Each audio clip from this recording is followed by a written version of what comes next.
So I want to acknowledge the work of my students, Charles Copes, Mohammed Rahman, and Imana Bavizani, who work with me on this project, but also the collaboration with Dr. Focacci and Dr. Dantino from Italy, who also helped us with this work. So I'm going to just do a quick introduction, show you some of the results of the pull-out test, and then show you the results of the fatigue and static test on some slabs, which basically should represent strips of bridge decks. And then we'll do some cross-section analysis and strain profile analysis based on the DIC work that we had.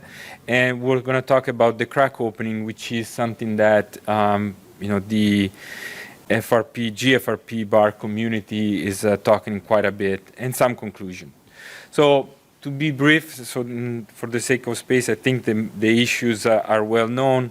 There is certainly still an interest in the fatigue behavior of structural element reinforced with GFRP bars.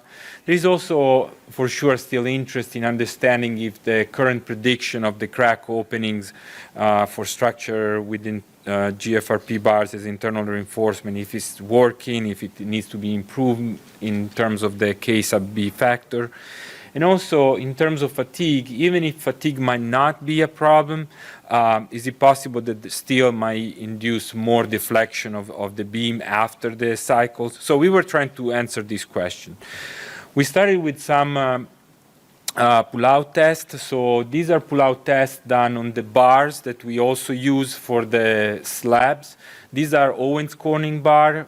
We tested two bars. The one was lacquered and one was not lacquered. Basically, it's a matter of an external coating. We're trying to assess the bond behavior.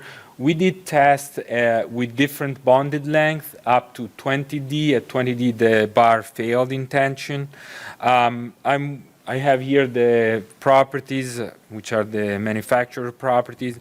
I want to mention that you see here two batches of concrete. I'm going to go back to this. All the tests I'm going to show you and the slabs were done with a batch of concrete, which is batch B. But I'm going to point out what happened if we were to do things with the second batch, batch A, which we only did pull-out test. So sticking with batch B, these are actually the full characterization, compressive and tensile strength over time. We did it over time because the fatigue and pull-out test were between 50 and 65 days. So we wanted to have a span of where the compressive strength, as you know, it increases usually after 28 days. These are the pull-out tests. The sinusoidal that you see after the peak is due to the rib, helical rib surface. Here there is an interesting thing. So for some tests, we remove the protruding part of the bar at the free end. This, for those of you who are familiar with this test, you're pulling on one side, but there is a piece of bar sticking on the other side of the concrete cylinder or block. So what you see here, for example, for the 5D diameter length, that in between the presence and no presence of the protrusion, which is basically whether there is a C cut or P protrusion, you see that there is a gap. And this gap of roughly 8 kilonewton, it repeats no matter what for each bonded length because it's a gap of retention of the bar slippage due to this protrusion part that kind of has some hard time getting in. These are also interesting for those of you who are familiar or here talking about the average tau from these pull-out tests. These are the results of the pull-out test in terms of the average tau, considering both solid markers when there is a protrusion and when there is the protrusion removed, so the empty marker. So you can see that that protrusion has a quite substantial effect, and that effect in terms of average tau is more evident when you do a small bonded length. So here's what I want to point out. These are the failure mode of this bar. We carefully cracked open all the specimens, and you can see that with this concrete, which was lower in strength, we actually had failure of the concrete in between the ribs. So there was still some concrete in between the ribs of the bars, the lugs of the bars. But we did the test with the higher compressive strength concrete, the ribs were sheared off. So not only there was different load, slightly different load responses, but it was a completely different mechanism based on the strength of concrete. We did not see this kind of major change when we did the test on sand-coated bars, because there the sand basically sticks with the concrete surface. One mention, of course, initially I had this great idea to do a lot of fatigue tests with the pull-out, and we did. And so if you want a suggestion, don't do pull-out test on in fatigue. The problem is you're going to see the fatigue, but there are two fatigues. There is the fatigue in the bond and the fatigue of the part of the bar that is outside, which is a tension fatigue of the bar. So you're going to get that it fails before 1 million cycles, basically. So it might not be considered as, realistic for the behavior of the bar inside concrete. So don't try, probably waste of time. So these are the slabs. So I'm going to show you mainly two slabs, one static, one fatigue. Let me see, I'm doing in terms of timer. Okay, I'm doing pretty good. So slab 1, static test. Slab 2, you see part 1, part 2. Slab 2, the one in fatigue, first was loaded up to 100 kilonewtons, unloaded, 5 million cycles, and then reloaded as a static test. So we wanted basically to first give it like a load where we were passing the service load just to have cracks so that we could see a more long-term situation. So we had DIC in the central region of the slab to monitor the cracks. We had the LVDTs to remove the support, eventual damage or settlements. And basically this was the setup used for the two tests. These are the responses in terms of deflection measured by the LVDT, where you also see the I lost the point. So you can see that basically 5 millions of fatigue did not actually had any major effect on the response. The fatigue range was such that at the maximum load, we were roughly at 20% of the reduced strength of the bar. So basically, based on the 1R15 document, not the 1122 document, which is at 30%. So here, if you want, is this became very popular, unfortunately, because of the light. But if you look, you can see breathing the cracks, closing and opening the cracks of the. So I want to show you just an additional load response here. So what we did is we created virtual sensors by using DIC. So we measured the displacement right below the load points, remove the displacement from the supports. And you see basically here that in addition to the LVDTs, the blue solid line, if I'm not mistaken, the blue solid line and the dashed blue line are basically the responses for the same two slabs when you use the IC. You get a little bit more stiffness because whatever you do with LVDTs, you're always going to read some adjustment in the response. We did also basic cross-section analysis to get the load deflection curve, which is the red curve. If you're familiar with integrating this moment curvature, you always get that where the concrete cracks, you need to decide how to go from the crack to an uncrack section. And I'm going going to go back to this, but we wanted to get a sense of the stress in the bar. So this is the interesting thing. This is what we got out of the DIC. This is the map of the strain, horizontal strain in the slabs at 2-point loads that we picked for a reason you will see in a second. And the horizontal strain has been capped at the strain corresponding to the tensile strength of concrete. So in other words, wherever you see yellow, we pass the tensile strength of concrete.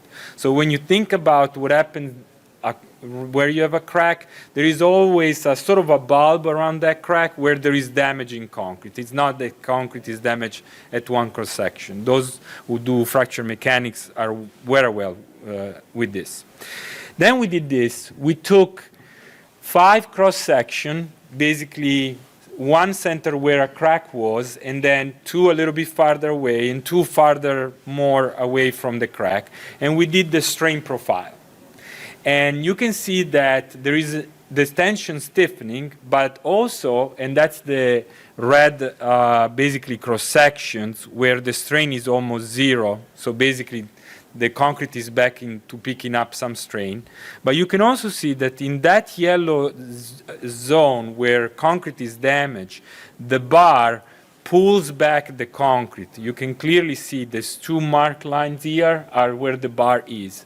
So basically the bar holding the crack is pulling back the damaged concrete in that yellow part. So why picking these 2 points, C and E? Here's the interesting thing. The cross-section analysis that we all do captures very well the strain profile before cracking of concrete at higher values of the load. But at lower value of the load, the cross-section analysis, you barely can see it. It's somewhere in this mix of line here. So when you are trying to figure out where is the service stress in the bar and you're using cross-section analysis, you might make a mistake on what really the stress in the bar is, because cross-section analysis doesn't work very well. This is the same thing for the slab that was fatigue, same idea. We saw this bulb of damaged concrete in between cracks. We saw the tension stiffening. And we did see basically the same effect of the bar pulling back the damaged concrete. Then we did another thing. This is what basically we all talk about, the opening of the cracks. So we focus on one of the cracks, but we did it for all of them. And we took 2 virtual sensors right across the crack to measure with DIC the opening of the crack. And so basically on the left you have the load response with 6 points marked. And just to give you a reference, on the right you have the load versus that crack opening right where the bar is. And just to give you an idea, this has been a very meticulous work. Those 2 squares were changed from 20 millimeter to 4 millimeter, and the distance was changed in many times until we made sure that we were capturing the opening of the crack and not the deformation of the concrete. And we did it for other cracks. For example, interesting, after fatigue, the slab, the one in that was fatigue, we did see that at some point there was a sudden increase in the crack opening. So it is possible that during fatigue there might be some local damage of the bond and the crack starts to open a little bit more. This is just a comparison between the slab 2 in the preloading, the solid line, and after fatigue, so after 5 millions in the static test. So you can see that in general it's not that much difference, but again, if you look at this one, there was definitely a little bit more crack opening after the fatigue. So then we did another thing. So we said, okay, so from cross-section analysis, we can get the force in the bar. From the DIC, we can get the opening of the crack. That opening of the crack, if you remove the really negligible, deformation of the bar, if you divide it by 2, is the slip of the bar from each surface of crack surface that you have. And so you can plot the load in the bar versus the slippage from the crack surface. And you can compare it, and you have it here for all the 2 slabs. So black, first slab, blue, second slab static at 100 kilonewton, red, post-fatigue slab. So you can compare the load versus the slip out of the crack of the bar with the load versus slip in a pull-out test. And you can see that the pull-out test basically, you know, we have seen it also for other slabs. It is usually worse than what you see in a slab. So basically you can, and a really rule of thumb could be, if you do a pull-out test, not maybe with 5D, but 10D, you can get a really good sense of how much the crack is opening and the slip of the bar is. Then we did another thing. We did the same sensors, but we put it at the very bottom to measure the crack opening versus the stress in the bar, and to compare it with the ACI formula. For us, the K sub B was taken at 1.2 and is the dashed line, straight line that you see. And those are the results of the specimen. So as you can see, the ACI formula works fairly well if you use 1.2. And there is really not that much increase of crack opening because of the fatigue, except that in some of them we did see blue versus red, a little bit of extra opening. Just to give you a sense, this is a piece of the slab after fatigue that we cut. We cracked it up to see the interface between the bar and concrete, and we saw exactly what we saw in the pull-out. Some concrete left between the ribs of the bar. I have a bonus slide. These are the last 2 slabs we did, which were twins of the one that I show you, but with sand-coated bar. 2 million cycles, no effect with the 5 to 20%. And the ACI formula for the crack width still in good agreement or better than what we saw in the slabs. So in conclusion, up to 20%, it doesn't look fatigue is a problem. The crack opening at the bar level might indicate that there might be in some cracks a little bit of extra slippage because of the fatigue, but not to the point to create a damage in the bond. The ACI formula works fairly well, and our idea is that if you want to just to get a sense of what is the relationship stress opening of the cracks, it looks like a pull-out test can give you already a fairly good estimate of that. I want to thank you, the ACI Foundation, the CRC 2022 funds, which were given to me to carry out this work, and Owens Corning for providing the material. Thank you so much.